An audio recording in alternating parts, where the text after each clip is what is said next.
നേപ്പാൾ ഒരു ചെറിയ മീനാണെന്ന് കരുതി ഒരു 300 പെട്ടെന്ന് അടിച്ചു കളയാമെന്ന മൈൻഡ് സെറ്റ് ആയിരുന്നു ടോസ് നേടി ബാറ്റിംഗ് തിരഞ്ഞെടുത്ത England captain Harry ബ്രൂക്കിന്റേത്.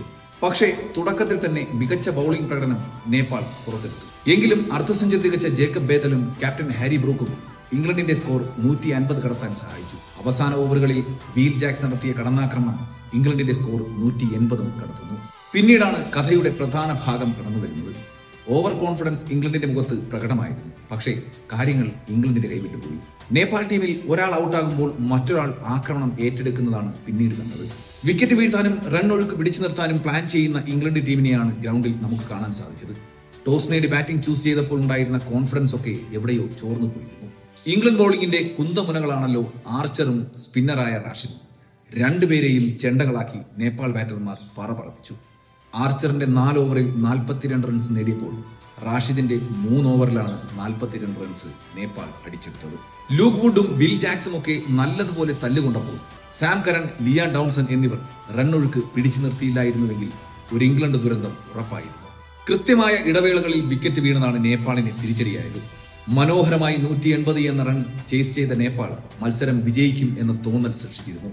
Nepal batting നിരയിൽ ആക്രമണത്തിൽ കൂടുതൽ അപകടകാരിയായി കണ്ടത് ദീപേന്ദ്ര സിംഗ് ഐരിയായിരുന്നു.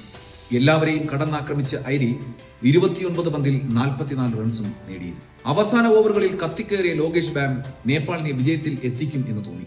20ാമത്തെ ഓവർ എറിയാൻ സാം കരൺ വന്നപ്പോൾ ഇംഗ്ലണ്ടിന്റെ പക്കൽ 9 റൺസ് മാത്രമായിരുന്നു ബാക്കിയുണ്ടായിരുന്നത്. അതായത് 10 റൺസ് വിട്ടുകൊടുത്താൽ തോൽവി ഉറപ്പ്. ഈ ഓവറിൽ പരാജയം മണത്ത പ്രതീതി ഇംഗ്ലണ്ട് കളിക്കാരിൽ സ്പഷ്ടമായിരുന്നു.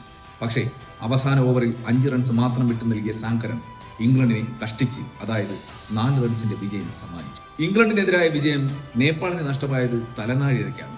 ലോകേഷ് ബാം എന്ന നേപ്പാളി ബാറ്റർ അവസാനം വരെ പൊരുതിയെങ്കിലും ഫിനിഷിംഗ് ലൈൻ കടക്കാൻ അദ്ദേഹത്തിന് സാധിച്ചില്ല.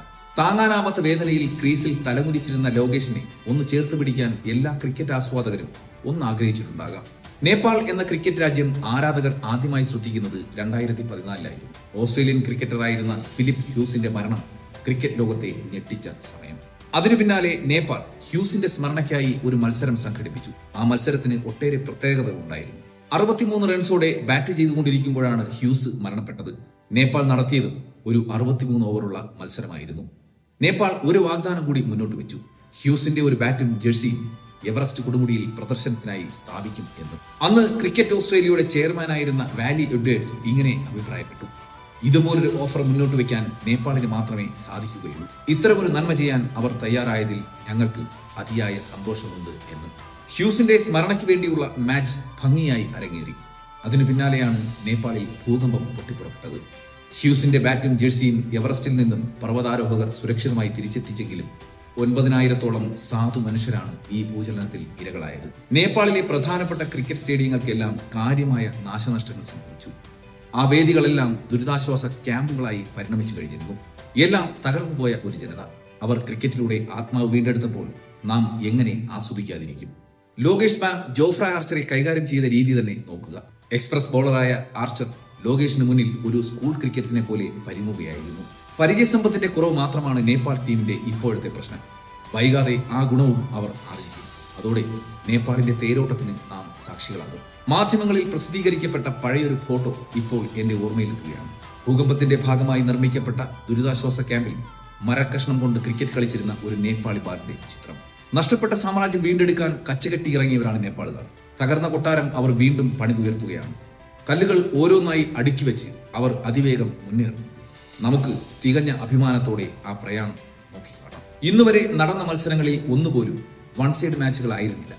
ഇന്ത്യ USA മത്സരങ്ങളായാലും, ശ്രീലങ്ക അയർലൻഡ് മത്സരമായാലും, അഫ്ഗാനിസ്ഥാൻ ന്യൂസിലൻഡ് മത്സരമായാലും, പാകിസ്ഥാൻ നെതർലൻഡ് മത്സരമായാലും എല്ലാ ടീമുകളും മികച്ച പ്രകടനം തന്നെയാണ് പുറത്തെടുക്കുന്നത്.